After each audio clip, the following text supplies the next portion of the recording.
Welcome back, you guys. This is the art school graduate, and today's guest went from being a civil engineer student to a self-taught graphic designer to brand designer to a type designer, building a foundry dedicated to giving African languages a voice in the global typography. He is the founder of Udi Foundry and the creator of Ojuju typeface on Google Fonts.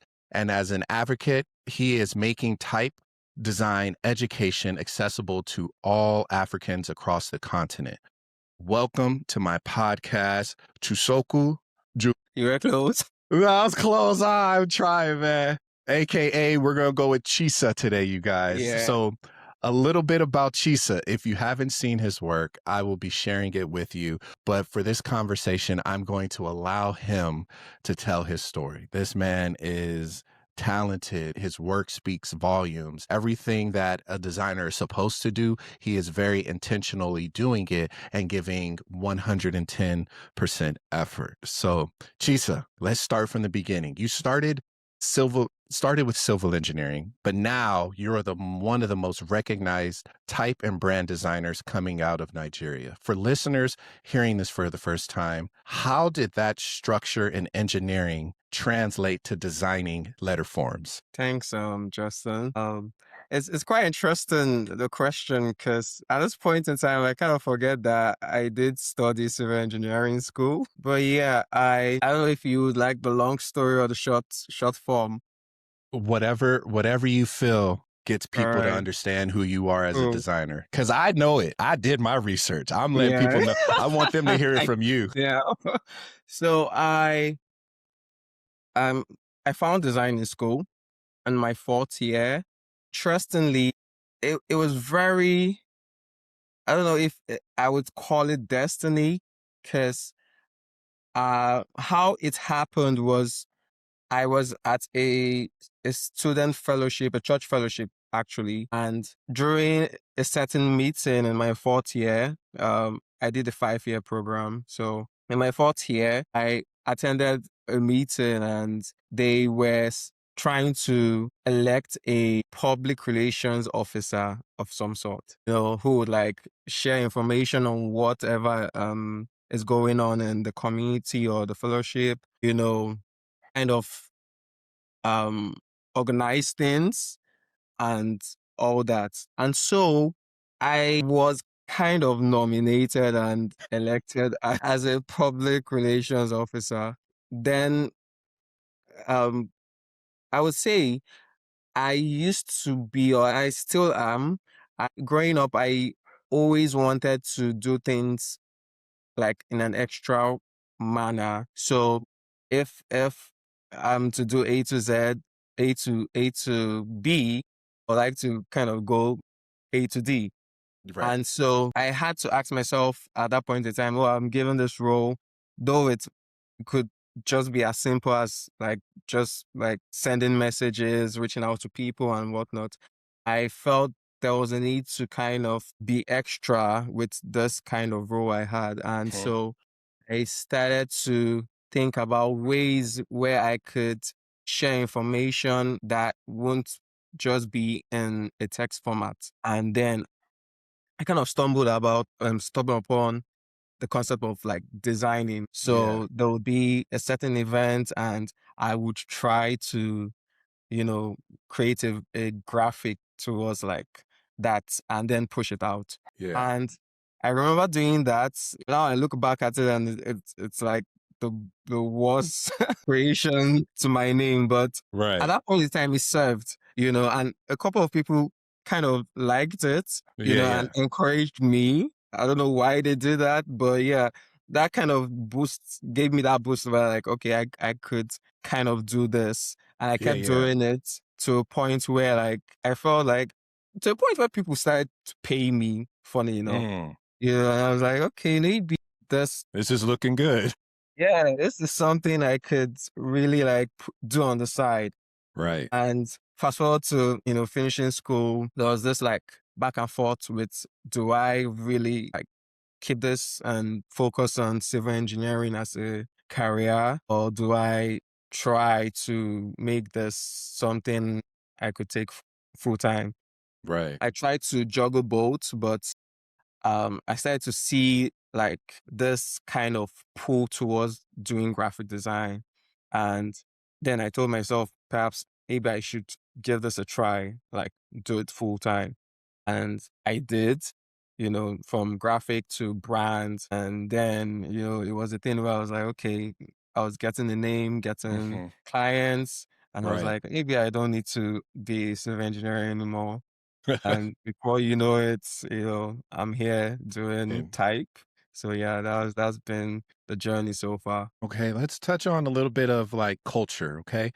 You grew up in Lagos, but your roots are in Ginu. At what point did the adolescent visits, the festivals, the tradition start showing up in your design? Yeah, I grew up in Lagos, but I hail from Enugu, it's the eastern part of Nigeria, and I would say I started to get a certain awareness of culture sometime, I would say quite recently, 3, 4 years back. And it was one where I started to question the idea of Eurocentric design, like we kind of say these are certain philosophies we should like work with. Design less is more, Right. you know, design should be minimalistic and certain ideals by Right. people, Right. who are not like really of our color, of our Hmm. culture, you Right. know. Yeah. And it started to have me questioning the idea of like, does this really apply to a certain type of people, Because at that point in time, I was just designing based on trends, based on what certain people would say, yes, this is what is the standard. And that started to like, make me question the philosophies we had. And then I started to also surround myself with, culture at that point in Hmm. time, the idea of festivals, Yeah. which were really particular to a certain type of people, Uh, also like with the colors, with how patterns were here, which was not really reflected in the standard of design or the standard industry when it right. came to design. I've into, you know, culture, Yeah. the people, the ideals was what made me like see a new side towards like design, Yeah. new perspective, and that was what kind of began everything. So you describe yourself as a self-taught designer. What was the actual moment when you sat down and decided you were going to teach yourself the graphic design? Was it through the people reaching out to you and paying you? You're like, hey, I'm getting paid off of this? Or was it more of, okay, I like this process. I'm flowing with this process. I'm starting to understand more of the critical ideology of graphics. So which one was it that really was just like, okay, this is what I'm going to go for? So the reality of um becoming an African designer really is that there are no institutions per se that teach design, you know. So for most part, you are bound to you just like your only resolve is to be self-taught, if you want to really learn design. And that was my part, from school. I was just like doing what I felt, kind of copying what I saw, to a point where I had a, consciousness of like design, Yeah. and realized that, well, design is more than what I was doing. And so I decided to like, obviously I couldn't maybe go to a design Right. school. And so I decided to like, get myself acquainted with like online courses, the trends and whatnots, Yeah. self-educate.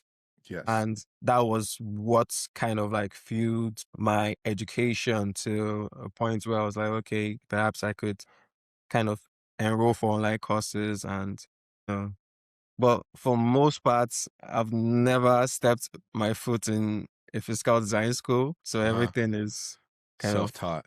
yeah. When you started I'm curious about this. When you started looking for these resources, Yeah.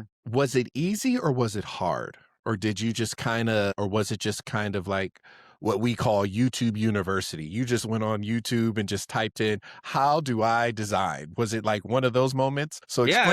explain those to me. Yeah. The very, it's a very, I'm looking for the right word where it's chaotic. Yeah. Yeah. There's no roadmap, No, and no. yeah, you're just like, at this point, maybe you see this certain trend and you're like, okay, you need to figure out how to do this particular trend, and you jump on it and you're seeing the next, shiny thing to do, Right. So it was, YouTube University for the most part. It was much later I started to understand, starting out, it was graphic design. So, it's just poster design, you're not like, it's like how to make things nice, Right, right, right. until you now like, dive into like brand design, and is a different market altogether. Yeah. Maybe you're starting with logos, and then, you need to start, working on a full identity, Yes. and Yes. then you need to kind of understand branding and whatnot. Yes. Yeah. So, but again, it was really, really chaotic. I believe it. I feel like with designers, they always want you to wear more than one hat. You Yeah. can't just be, hey, poster Yeah. design guy. They're like, Mm-hmm. okay, we want you to do the poster, the typeface, and can Yeah. you edit this picture? So that's why I was curious, like for you, how Yeah. did it start without the traditional? Because in school, they give you the foundation, the Mm-hmm. elements, the Mm-hmm. practice, the steps. But for Mm-hmm. you, it's just like, I like that. I'm gonna design that. How do I do it? If you just Yeah. thrust yourself in. And you Man, keep I going love it. and keep Yep. going. Yeah. Yes, I love that. So let's talk a little bit about brand design and identity. So for people who may not know or breathe design the way you and I do, how would you describe brand identity? Like, what is it designing that for someone? That's an interesting question. Also, given I'm not so good at definitions, um, when I think about branding, I see it from I'll term it as an art of perception, you know, and when you think about brand design, it's more of like designing um towards like creating good Yeah. perceptions of things, Yeah. be it by like through visual aspects of it, or trying to invoke an emotion or a feeling, just Yeah. to make it, whatever you're designing, whatever brand you're designing for, to make them acceptable to, who you're trying to sell to, or Yes. key from. So yeah, I feel like that's my definition of branding. You just creating, perceptions, good Hmm. perceptions. I mean, there's also bad branding or Yeah. branding not well done, and I'm guessing Yeah. the perception is not a nice one, but it's all about like painting that idea of like perception, Yeah. to the audience, the customers, yeah. 100%. So you've designed brand identities for a lot of African businesses. What's the difference between a brand that looks interesting and a brand that actually communicates the truth about the people behind it? Because like you said, there is good branding and bad branding. And I'm not even going to say being a designer, we have seen it either online or in person. So what is the difference between a brand that looks interesting, that sparks the curiosity for the consumer or for whoever they're trying to get, and what brand that actually communicates the truth of the people behind it, the story behind it? So what's the difference between those two? I think it all boils down to authenticity. Yeah. I mean, you can never fake it. Right. You can fake it for For a quite while, yeah. then after that, people are going to be like, nah, that ain't. And so yeah, I think it's authenticity. Another I would think would be storytelling. How well like brands, or the story behind like brands, like the mission, vision, what really, why does brand, Yes.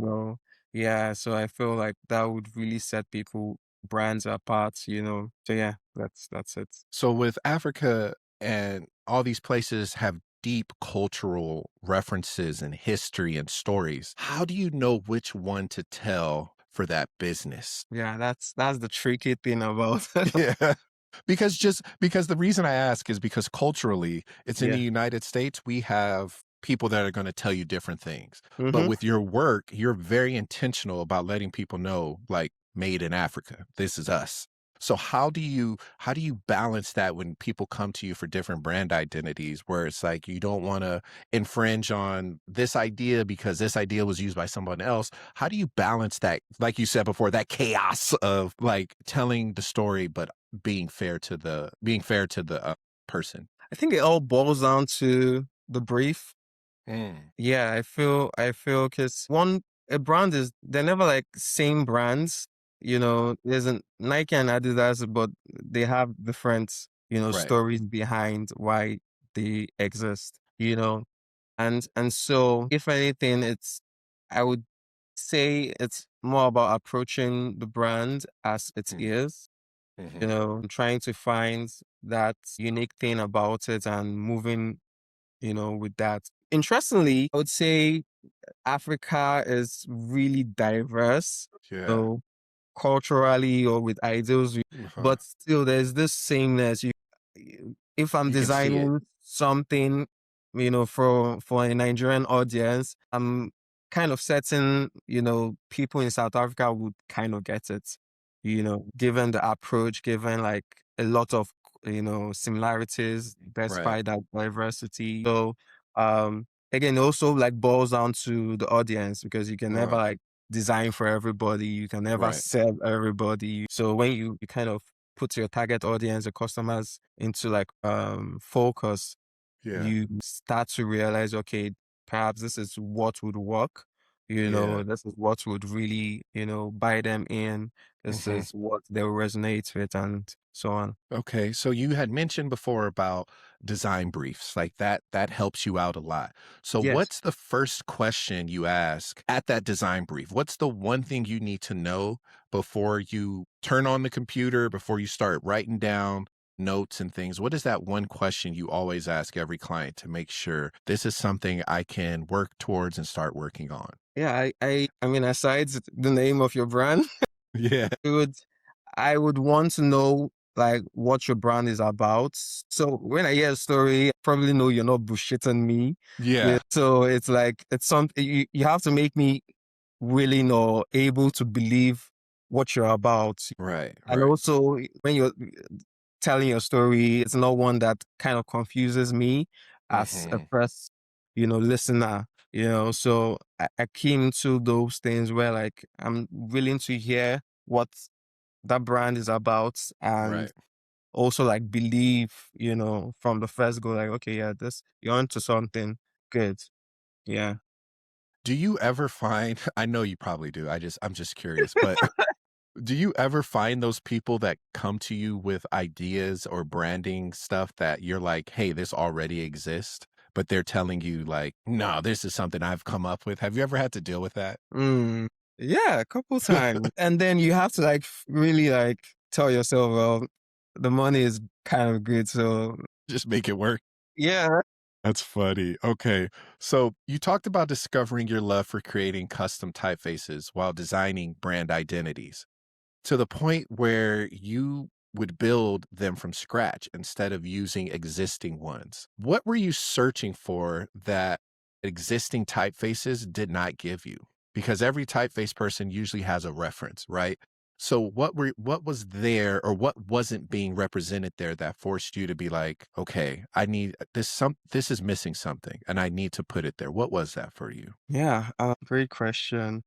I kind of felt, you know, I felt excluded and the grand scheme of, things when it came to representation and inclusion in design, not just as a designer, but also more especially as a consumer, as a user, and it's always the thing like, oh, design is global, and it's a question of like, yeah, it's you say it is, but is it truly? Are you Mhm. really representing? Does everyone feel like they have a seat at the table? Right.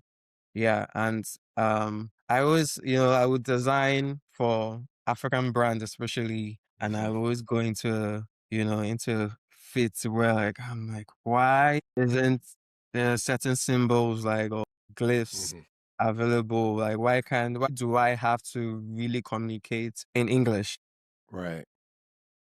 If the brand is kind of catering for local consumers or people Uh-huh. who speak a certain language, where how can we represent those, or how can we communicate to those people Mhm. properly? And not just that, it was always like this blandness when it came to branding. You would do a great brand identity, and if it feels like you're slapping it with so much like, blandness with Yeah. a certain, maybe a sans serif font, Yeah. and well, it really works when it comes to like, oh, it's the standard of like how design should be, Uh-huh. how it, minimalism and whatnot. But it would, in most cases, it lacked soul, Mm. there was that kind of like feeling, that emotion. It Mhm. really lacked it. So I looked at these things and I wasn't really satisfied, Mhm. because I would do the job nevertheless, but deep down I was like, yeah, if there was really a typeface that, Mhm. you know, felt, had a certain like feeling or emotion that Yeah. it would really, that brand would really like be great. But you Mhm. know, at the end of the day, it doesn't exist. And so after, having it like really, really, stay in my mind for so long, I Mhm. decided to like, maybe I could do something about it, Mhm. and I started to dabble into type design, you know, and yeah, that story. Yeah. So, how would you explain what type design actually involves to someone who's never considered it? Because, listen, type design is one of the most hidden disciplines in the design world.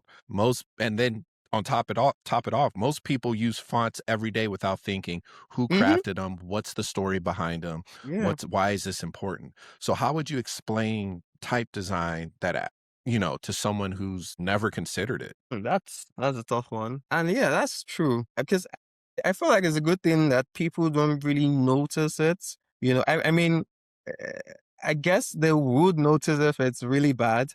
Yeah, but I feel like that it goes unnoticed is probably because it's good. It really serves. Just like it serves as an infrastructure of some sort. Hmm. I mean, nobody notices a road until it's bad. Right. Yeah, Right. nobody notices would notice water unless it's like colored or Yeah. something. So Yeah. yeah, I feel like that's how type operates. Ideally, I would say type is spoken language in a digitized format. Huh. Yeah, I think Yeah. that would be a very like nice way to put it. Yeah. Yeah. Yeah. Yeah. So, type design has a reputation of being extremely technical and precise. I know Yeah. it. You know it. So, what surprised you most about the craft once you started actually getting into it? How rigorous it was. Yes. Yeah. My God. Yes. Perhaps if I knew, I would have tried to do it, because no, I now I get why Yes. not there are not a lot of type designers, because it's a lot of work. Initially, when I instead of like doing type explorations, I was like, Mhm. I'm designing an A today, I'm designing a K, and I'm having fun. Yeah. Yeah, I got it on lock, Yeah. but when like started my first typeface, yeah, I was like, nah, I was Chisa, in for let me tell you, brother, the one thing I have hated about type is kerning. yeah. Kerning, my Lord help us. There's so many. Kerning, yes, I don't know if I should be saying this because I don't want people to listen to me and be like, nah, they won't do type, because I really want people to try it.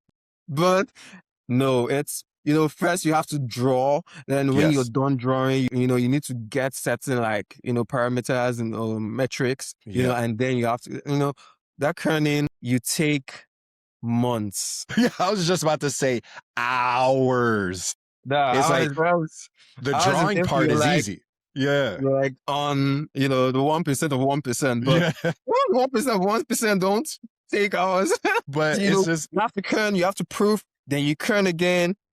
It's a lot of work. And oh, it kind of makes me appreciate those who like were into like the craft or the yeah. into the industry, because most time, like you said again, people use type without noticing like, oh, you know, people actually design them, Right. Yeah. Right. So having to, some typefaces take years to actually, Get, complete, yeah. and then someone can download it in a couple of minutes or Seconds. seconds Yeah. and use it, And so, yeah, a lot of work really goes into that. And I feel like people don't appreciate type designers well enough. Right. I listen, my hat's off to him. I remember Yeah. when I took my first type class, I was like, "Oh man, I got this. This is Yeah. easy."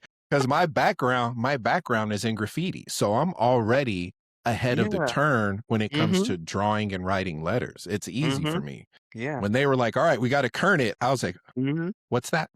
We got to do what?" Okay. And I'm telling you, it worked my butt. Yeah. I was the first one done drawing because it was easy. Mm-hmm. Like Mm-hmm. understanding the upper and lowercase, making sure they all Yeah. relate. If the Mm-hmm. uppercase does this, make sure all uppercase do this. If the Yeah. lowercase does that, drawing that easy. Whip out a Mm-hmm. ruler, a grid, draw my Mm-hmm. grid, and I'm done. They're like, all Mm-hmm. right, we're going to digitize it and kern it. I was in that lab for hours. Like, come on, man, come on. Because, and the thing is once you start to kern, you start to visually see those spaces, those little, like you can see this is a little, like even though they're next to each other, you can see that little gap is bigger. And you're like, damn, I got to go back You and know, do it again. yeah. And then you start to kind of hate the process. It's Yeah. like you have to stare at it every day. Like when do I get done with this? Break. When am I done? Actually, dude, I'm glad someone else fills that page. Someone fills that. But the outcome is when it's completed, you're like, that breath, that fresh breath where it feels like you've been holding your breath that whole time. And then you're like, And then you're on to the next one. yep. Yes, sir. So, you have a phrase that I think captures your design philosophy very well. You described African design as chaos, but it's good chaos, chaos that works. So, can you unpack that idea for us? You really dug in deep. Because I remember saying that years back. I don't know how long ago, but it is. Yeah, that's beautiful.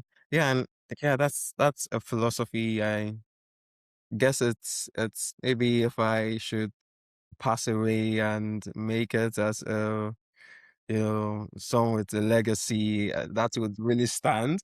Mhm. But I do feel African design is chaos, good chaos. And it's more of like I would say first off, it's a certain way of rebelling against Eurocentric or Western design philosophies, that kind of point towards like design should be very minimalistic, less is more, and Yeah. it's always like who makes those rules, Mhm. And when you key into African design, I research or what is actually true to African design, you Mhm. realize that, design is not minimalistic.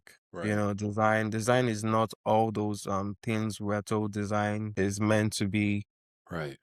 And so, given that design does not really conform to those ideals, then perhaps design might be chaos, and, not chaos in a negative way, Mhm. chaos in a good way, Mhm. chaos that might not be really understood by the Western, designers or the Western world, but still, very much like relatable to Africans. Yeah. Got So it. Yeah. Thank you for breaking that down. Because when I saw it, I was like, yeah. what does that mean? What does that mean? But All right. but being a designer, I understand the chaos. Yeah. I understand it because and for you, I feel like you're bringing in more Mm, of, it's not chaos. The word I'm looking for is you're bringing in more of identity that yeah. hasn't kind of been seen worldwide. Like all the things you just said, the European design, French design, all these different design. We've seen that, but we haven't seen something that's so for what you're doing, you're laying the groundwork. You're setting the path for other brand and type designers to follow because it's like you're standing in front looking back like how am I supposed to do this? But you're forging through this chaos of design and saying, "Hey, we're here. Our voice matters. Listen to us." And that's why I was like, "Okay, I want to hear his thoughts on it because I have my ideas about it, but man, you that's beautiful the way you broke that down." Thank So you. let's talk about the intersection of brand design and type design, because let's be honest, most designers just stay in their lane. They don't want to be that, master of jack of all trades. They don't want to be it, but rarely people do both. So how does working in both worlds make you a better designer in each world? That's a very very trick question. Yeah, I think I would say I walk at this intersection of like brand and type because I'm probably not willing to give up brand design Yeah, right. because I see how it's one where like, oh, you're trying to like test the waters and you dip Yeah, your foot into and you're like, oh, it's so cold. yeah. Maybe I won't swim. Interestingly, I feel, type can't do without brand and brand can't do without type, because when you think about, I see most times when I imagine brands, I see it from this is a person, identity, visual, verbal identity, Mhm, also both visual and brand. So both visual and verbal. You think about like the systems around it, built around it, and you're like, this is like you building a human being, And then when you think about, typography as an aspect of like branding, it's more of like the voice of that person, you know. And interestingly, we can tell a person without seeing them from how they sound. mm, Yeah, yeah, if someone calls you and you can tell like you who don't it need to is. yeah, who it Yeah, is. And that's how type operates, you mhm, know. And so in a way it's like intertwined, you yeah, know, where you are building a brand and you kind of need to get right, the type right, And so when people also build typography, build type design or typefaces, they're trying to create voices for something mhm, which is be it a brand, be it, a story. And that is how I look at things, you yeah, know, yeah, and yeah. that kind of, So let me ask you this. Many people may not understand this, but brand design is about speed and communication, right? yeah, And even though type design, we look at letters and we just read it and use it. So you think it would be fast too, but it's yeah, not. Type design is often slow and obsessive. We just spoke about it with this whole kerning process. So, how do those two rhythms ever feel like they're pulling you in opposite directions? Like, is there that tension between, okay, I got this design brief, I got this, but they want me to do a typeface. I can do all this, but it's gonna take me about X amount of time to do this, you yeah, know, type. Do you ever have that tension or fight where you're just like, what am I doing? What's happening here? yeah, a lot of times. I think where it kind of, that tension kind of like, stays at its minimal point is when you kind of set the tone for how you want to create a type for a brand, in a sense where like you are definitely not, going so much into a lot of character sets, Mhm, you're trying to just design what is probably required or going to be used by um the brand to, mhm, communicate. mhm, And yeah, I guess I mhm. guess a lot of people do not really get it right because at the end of the day, it's like you're trying to like maybe balance quality with Yeah, the time frame you have. yeah. I don't know, perhaps you might not really get it properly compared to if you had much time to do Mhm, it. But again, it's just trying to find that balance. Uh, mhm. the tension would always be there, but at the end of the day, if you could. get the brief right and maintain that balance, I guess everything will really go. It'll just fall in place once you Yeah, get into that rhythm. That makes sense. Yeah.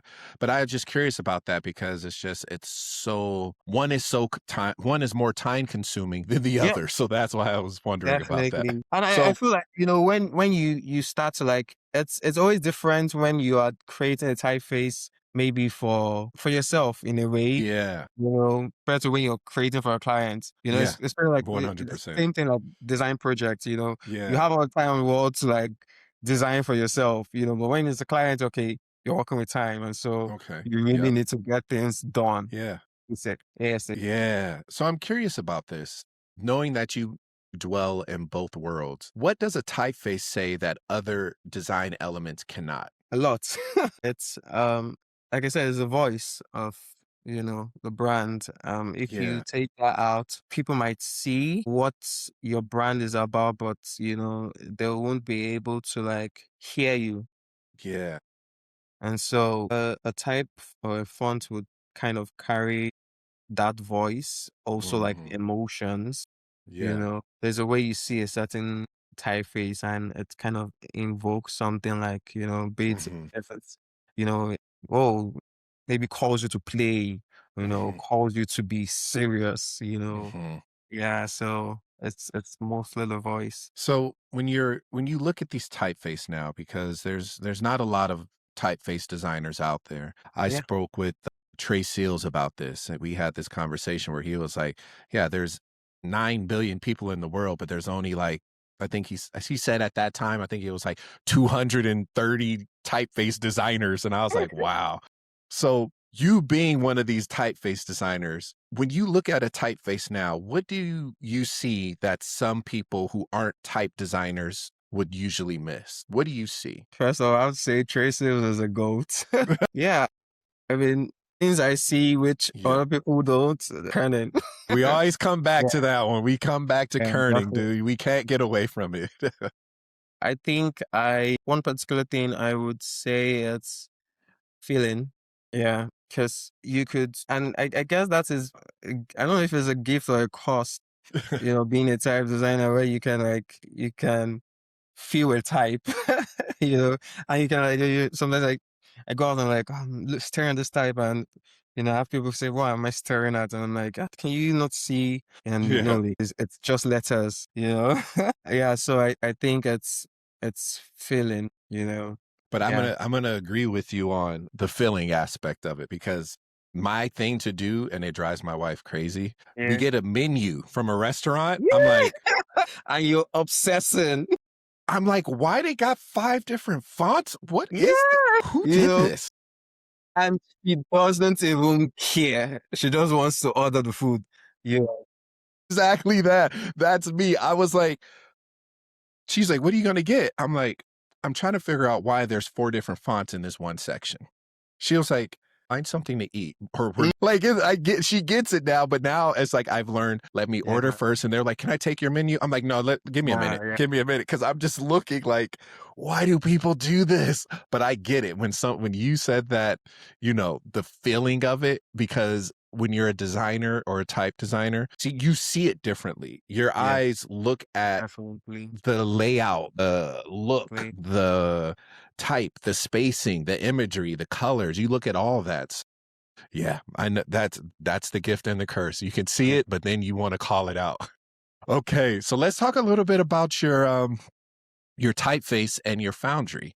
All right. You founded Udi Foundry to become the home of your African inspired type work. Yeah. What does the name Udi mean, and why is it important to have a foundry with this identity? Great question. So Udi is an Igbo word. It means a type of, a group of. So at a point, I was thinking about like, then I started like doing type design, and I was like, okay, how does the industry work? Yeah. And I dive into the industry and make some research, and everyone is having a foundry. You know, I'm like, okay, I guess that's how I should position myself. You Mhm. know, and at that point in time, I wasn't really sure about the path I was going. towards, having to just create. I was like, if I start off like in this journey of like having to create like Mhm. African typefaces, solely African typefaces, is it one where I'm just boxing myself, and so I wanted room for experimentation where I kind of, Mhm. have typefaces outside that, you know. Yeah. And so I was like, okay, maybe I should call it something. And Udi, being like a group of, I was like, okay, yeah, that's a nice name. I mean, I'm Mhm. I'm Igbo, so it was only right I kind of like, Mm. found words that would kind of relate to what I was trying to do. Mm. And yeah, that was just like the name, the idea behind the naming. So now let's talk about your breakout typeface, Juju. It was Yeah. accepted by Google Font. It supports 874 languages, brother. Congrats. That Thank you. that is beautiful in itself. Yeah. And the reaction from designers across the continent was enormous. Take It us was back crazy. to when Simon first reached out about your Google Fonts project. Yeah. What was going through your mind? So let's talk about when he first reached out, and then we'll come back to like what was going through your mind. Yeah. Big shout out to Simon and Cowie. At that point, I'd never like really, because Simon is, I would term him to be an African design visionary. He's very passionate about African design and making it matter. And that at some point in my career, I was like really, I was fascinated by his ideals per se.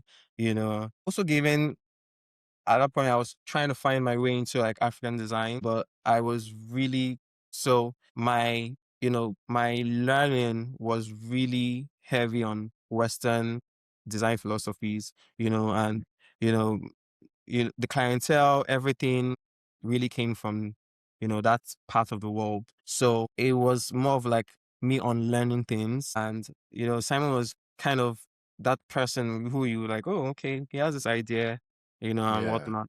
But then, we were just like mutuals, but Yeah. yeah, it was just that. And I think early 2023, he reached out to me. I was like, oh, there's this Google Font initiative where they're trying to get like people to Africans, especially to design typefaces, that would support African language because that has been a very big issue in the type Yeah. design industry Just where overlooked. yeah, just Yeah. overlooked. Yeah, crazy man. And he was like, would I be, willing to kind of be part of this, idea or project? And I was like, hell yes. Without any hesitation, I was Yeah, like, yeah, yeah. of course, and he was like, okay, cool, cool. And I sent him some details and that was it. So Mm. it was like radio silence for a while. And I was like, oh, perhaps I don't know. I just didn't think about it and kept on doing Mhm. other things until like September, if I'm correct. I was like Q3 of Yeah. that year. Dave Crossland reached out to me um from the Google Fonts team. I was like, Mhm. oh, there was a recommendation from Simon. He said like you'll be interested in this. Do you have a typeface or an idea, which we could have on Google Fonts? And that was how, Ojuju kind of like started.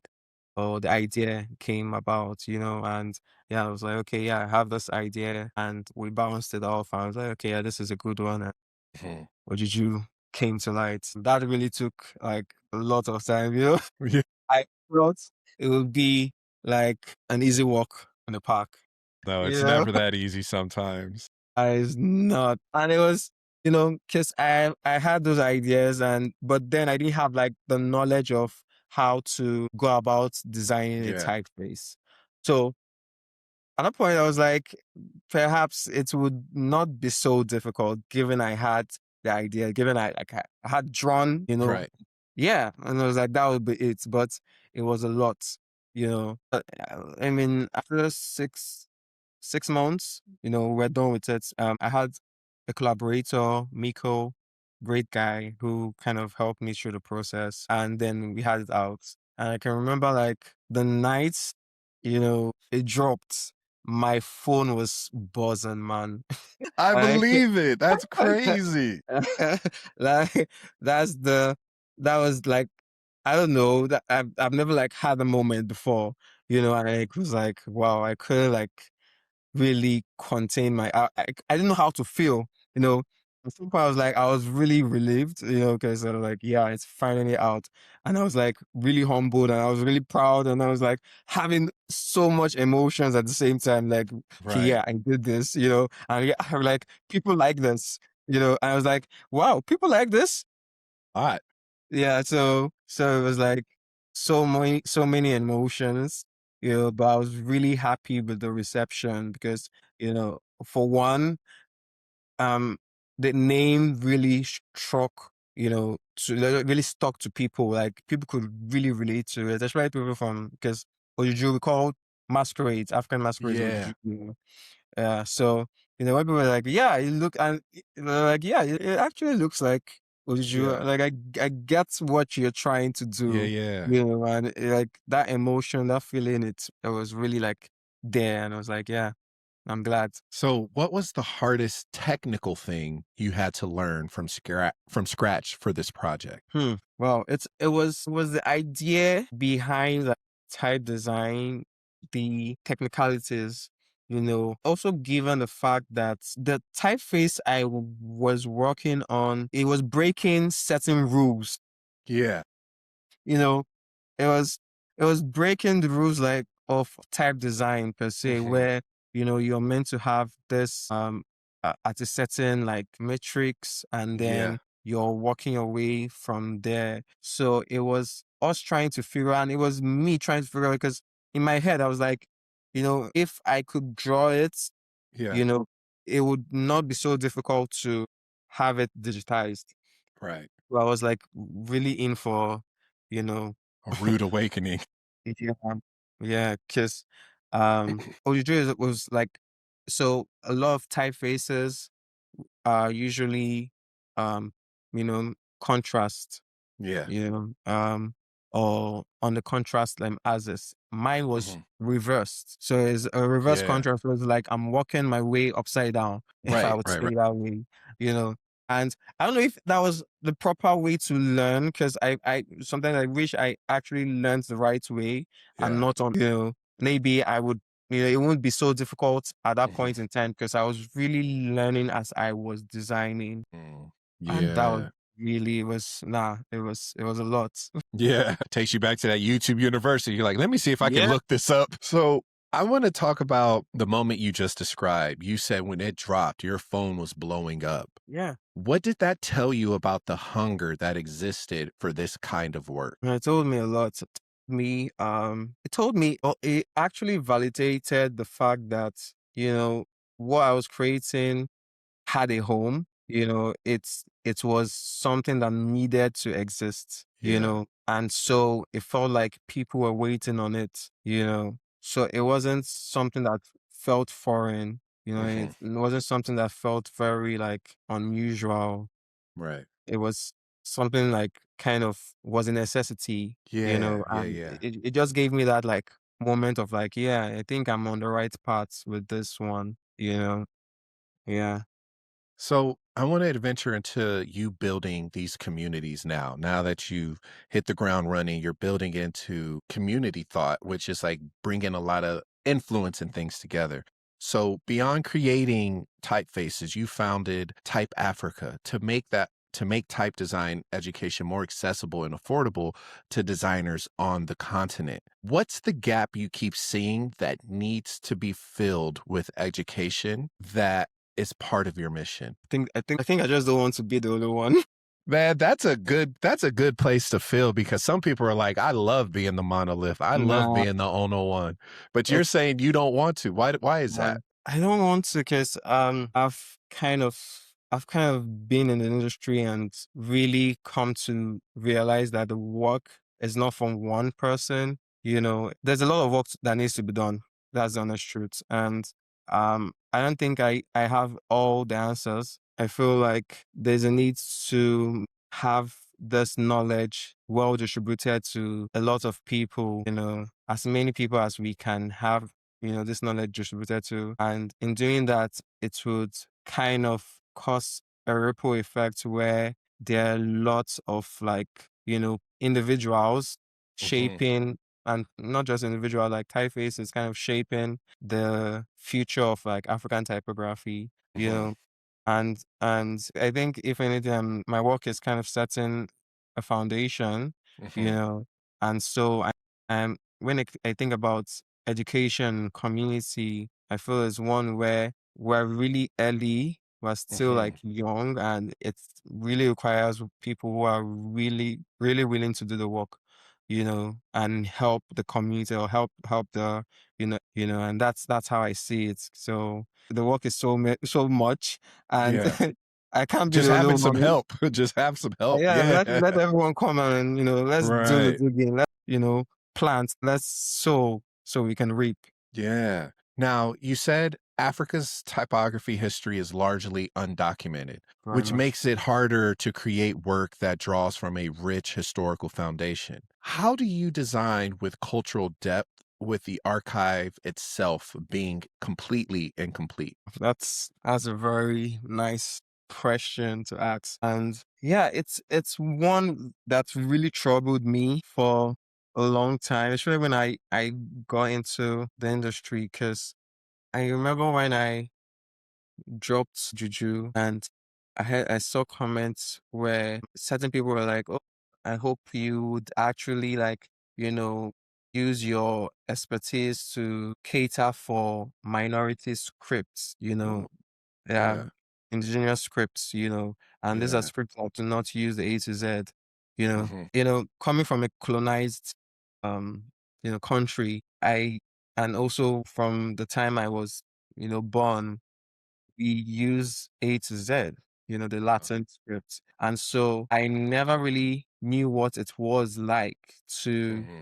have, to write before colonization, how, how Yeah. writing, how communication was. Yeah. And so it kind of like reawoken that, Hmm. reality that there's a lot that's been lost, You you woke know. up the ancestors. I would say that. Yeah. Well, then it's the question of like, what was it like then? And Yeah. there's little or no documentation of, the past, and so I kind of start to key into what, um, culture per se. I feel like Hmm. culture has been a strong reference for me when I create typeface, because, you know, culture is, a way of life for people, and when I when I go into culture and take in like elements that are really African per se, I can find ways to kind of, reinvent the wheel and create Yeah. something that can probably stand as a standard for a future generation. So yeah, I feel like there's a lot of work towards, perhaps there will be a time where we would have more people getting, and that's why I talk about like we need more people, because it could be, I don't know if I have the time to really dig into the past, Right. and then get it right, or get information and then bring it to the Got you. present, and then design, but if we have people in those places who are doing all that, I feel like maybe the work would be lesser, and maybe we would have like more documentation. That Yeah. makes sense, man. That makes a lot of sense right there. So, Chisa, we're gonna take a little break and we're gonna have a little rapid fire. So these are going to be which ones you think, how you feel, okay? So All right. you give me your best answer. They might be a little difficult. I've stumped one person. One person has not given me a straight answer. So, yeah, so let's see what we got here. Favorite typeface that's not your own. Of all times, or just Remember, there's 298 yeah. designers list, typefaces list. So I'm just messing with you. But yeah, favorite typeface that's not your own. All right. Currently, I would say, um, hmm, I would say Sonke. Sonke by Osmond Chuma. Chuma is Tshuma. Spell it again. TSH. Yeah, UMA. UMA. Yeah, There it is. Yes. yeah. Wow. Nice. Okay. That's. If you had to do one for the rest of your life, brand design or type design? Oh my goodness, this is a tricky one. Cause I don't know. I love that you're like trying to, but it's only one for the rest of your life. Which one would Oh it be? goodness. I think I'll go with brand design because Brand design. in a way I would have to like dabble into type. So it's still there just a little bit. All right. Okay. Let's see. One thing about African design that the global design community still gets wrong. That's a lot. The one Yeah, I thing they think get I think wrong. as a fact that it's Latin, or we use because we probably speak English or we're probably colonized, and so everyone speaks or writes with the Latin script, and if you really dig into it, there are a lot of like ingenious scripts that needs to be catered for, and no, not a lot of people are actually doing this, so yeah, that's Okay. about. Here we go. Harder craft. Crafting a full brand identity or crafting a typeface from scratch. No second guess. I know that one too. All right. Here we go. One word that describes great typography. Wow. That's this is a very looking for a right word. One word. Great typography, right? Yeah. One word that describes great typography. Yep. Can I skip? I got a stump. This is the second person I've stumped with a question. Okay. Yes. I would say emotion. Yes. So here we go. Last question. One word that describes African design. Where do you get these questions from? Research, man. You just got to look it up and see what people are into, what they like. And so it's just like one word that could describe it. I would say eccentric. Eccentric. Okay. Yeah. Look, you made it, brother. It wasn't that Yeah, I bad. did. I did. I almost gave up though. Yeah, right. Okay.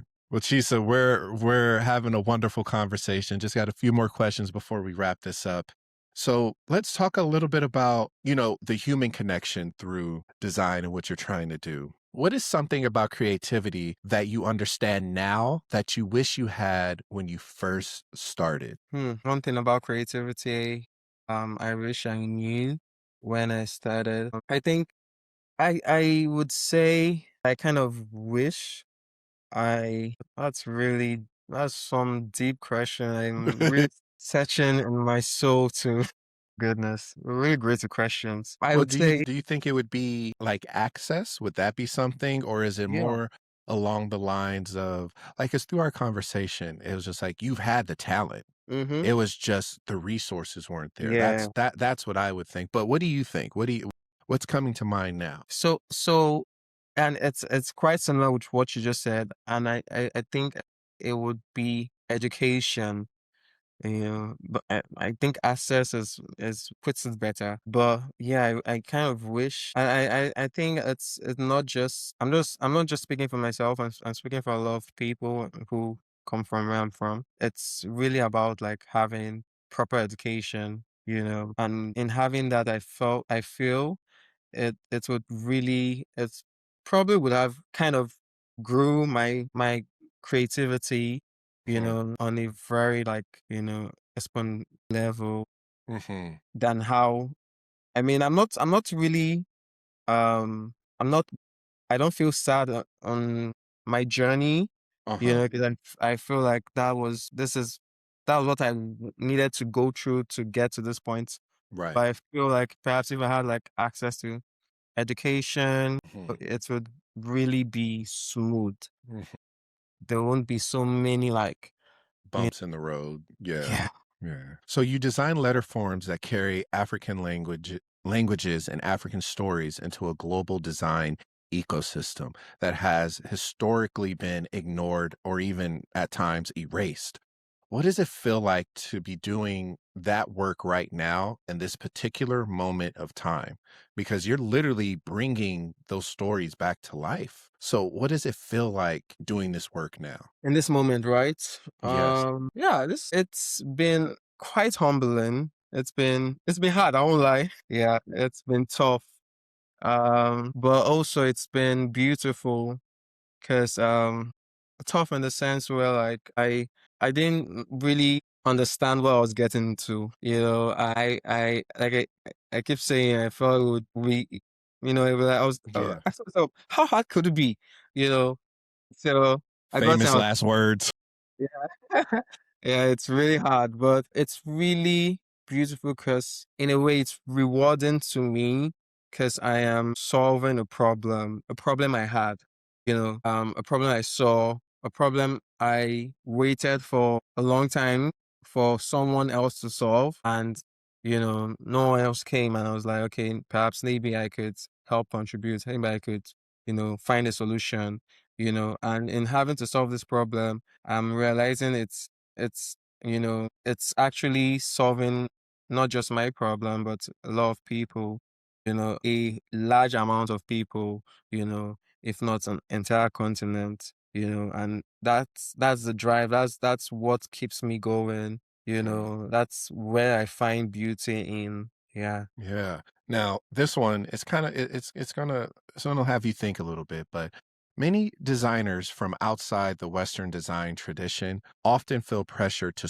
code switch their aesthetics, to be taken seriously, to fit in, to be put in all these design magazines. Yeah. So how do you deal with that tension in your own work? Or is there no tension for it because you're trying to tell your story? I I won't fault them because I feel, yeah, I mean the world is really like, it really revolves around the corporate, Western system or society per se. And if you really want to be recognized, it feels like you need to tap into, what the global standards of design are, and which might not, you know, cater for your culture, for, your people and whatnot.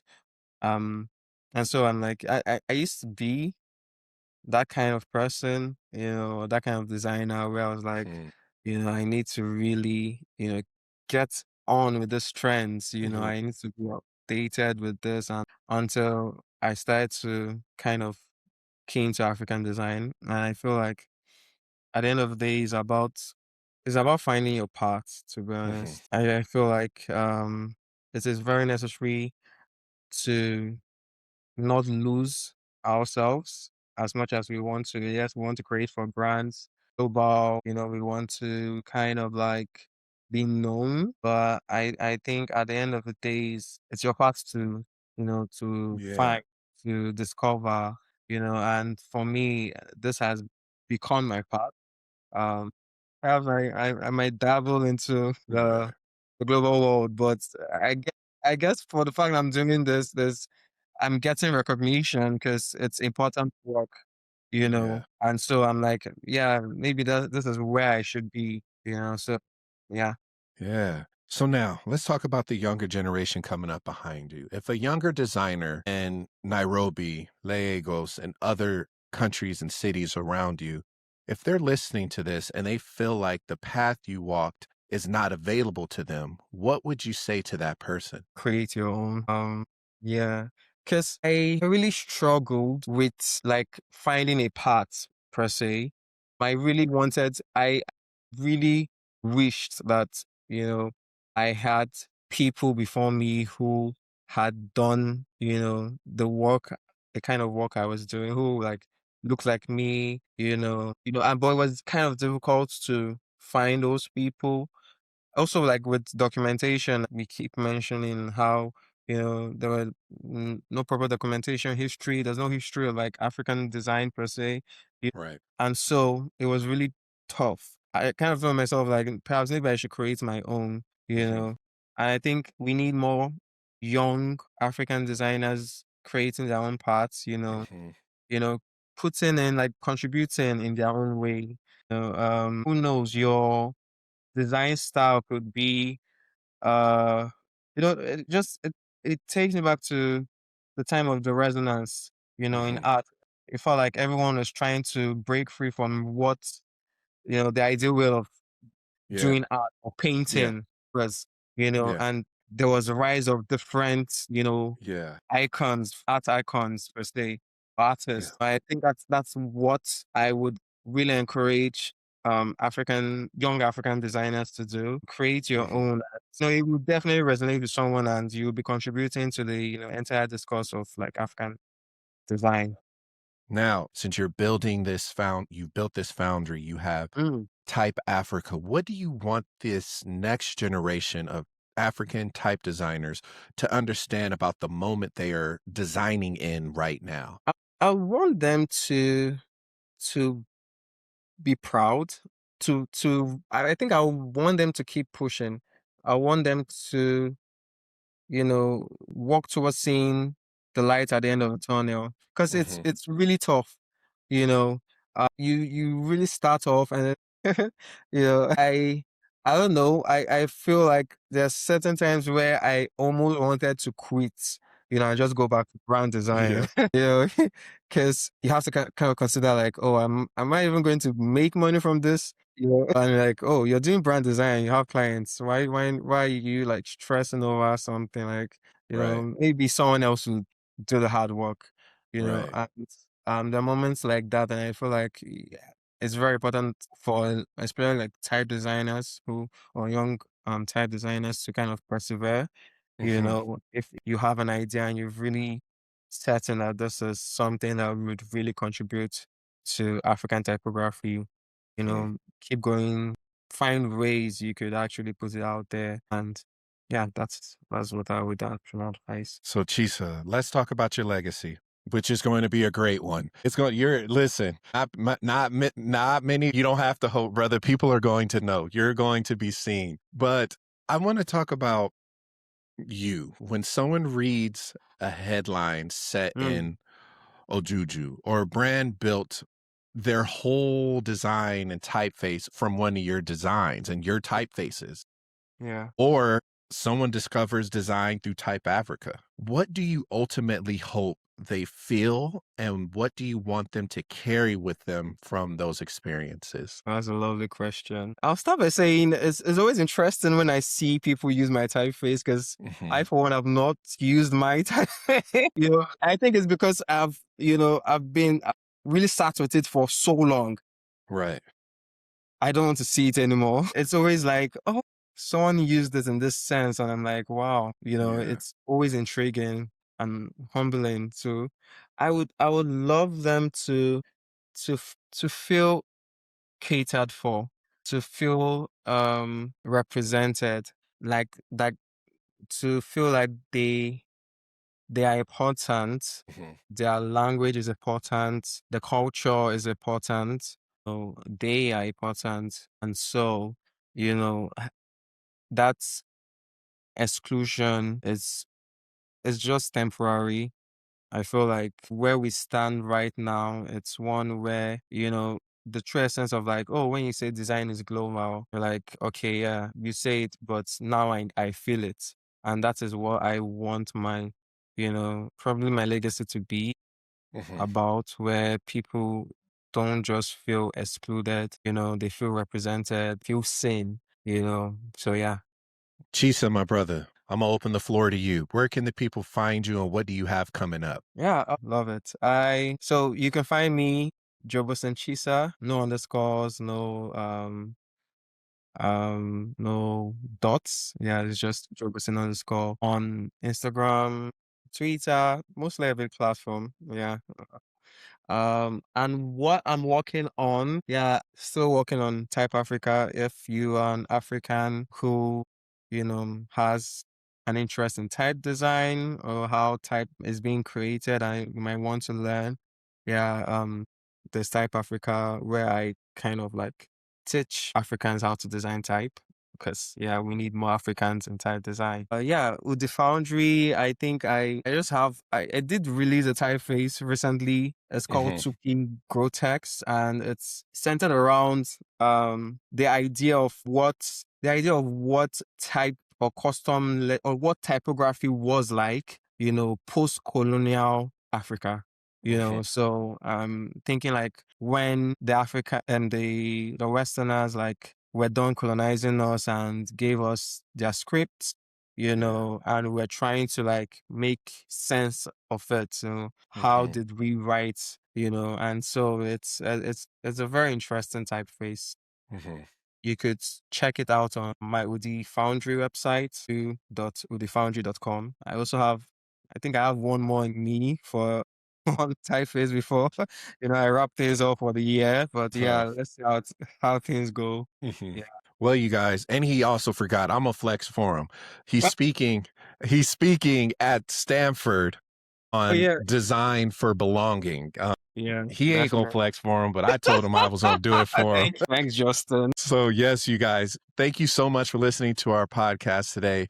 My name is Justin Robinson. I have the talented, the originator, the starter, the man that's paving a way where there is no way in type design for Africans, my man Chisa, and this is Art School Graduate. I'll catch y'all later. Peace. Bye.